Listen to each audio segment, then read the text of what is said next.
Hi Destructoid, it's Holly Bennett. They've let me go outside to do some interviews because it's so beautiful here in Dubai. We're at Namco Bandai's Level Up event and we're talking Inversion, which is looking fantastic. Now we saw it yesterday, but we can't show you the footage. But Yet. That's coming, it's all coming up. But tell us a little bit about the game. Tell us about the story to start with. Sure, well, Inversion is all about Davis and his partner, these guys are cops.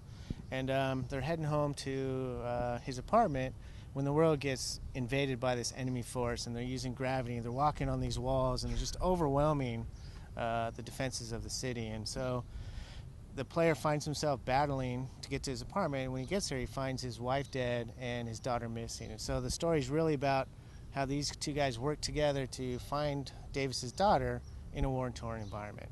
So let's talk Inversion, gravity. Now, the world moves, it changes, things flip around. Talk about how the gravity is affecting this game. Well, what we really wanted to do is go over the top of the gravity. So we wanted the environments to be explosive, and you find yourself in these floating in the air, you're going from rubble to rubble, and you got these guys shooting at you, and you throw a grenade and you think it's going to land there, but because of gravity, it ends up twisting in the air and going somewhere else. And so part of the challenge is like, how do I play this game with this gravity doing wacky stuff? And so we also have a weapon like the GravLink that allows you to kind of control gravity, high G, low G. You can pin guys to the ground. You can make guys float in the air that are behind cover so you can shoot them, sort of thing. So yeah, we're kind of changing it all up, really. What did you have to do when you're talking level design and you are designing a kind of game where, okay, your player is walking this way, you take a few steps, the whole level then switches around, all of a sudden you're walking on the side of a wall. How was that from a design point of view?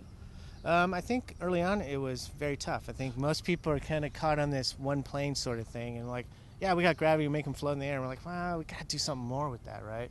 And so that's when we started, well, what if we put them on the wall? That's kind of cool. So now you're fighting from wall to the ground, saying, well, what if we put them on the roof? Well, what if we allow the player to jump between all that? And so really it's been kind of an experiment thing, and really educating ourselves on getting beyond the one plane thing to multiple planes. But the environment itself, one of the quotes yesterday was, you know, if it's not pinned down, it'll move. We can move it. It'll float. We can throw it around.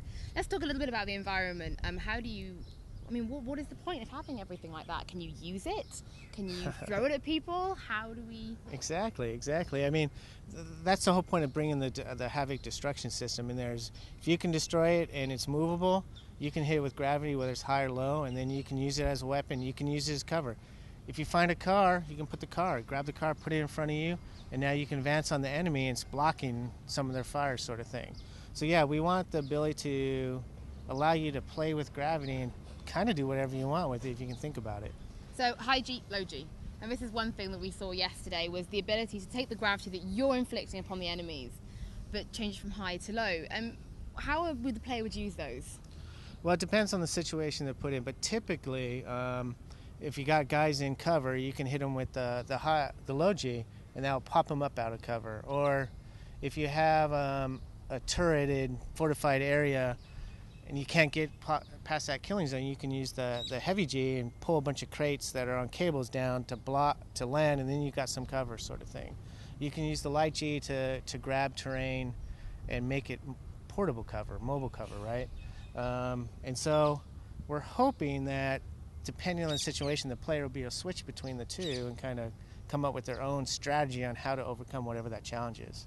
And I know you already said off camera you can't really talk about it, but there will be multiplayer, yeah? Yep, we have co-op, and then yes, we definitely have multiplayer, and you know, obviously we want to talk about that at E3 and kind of show you how we brought gravity to multiplayer.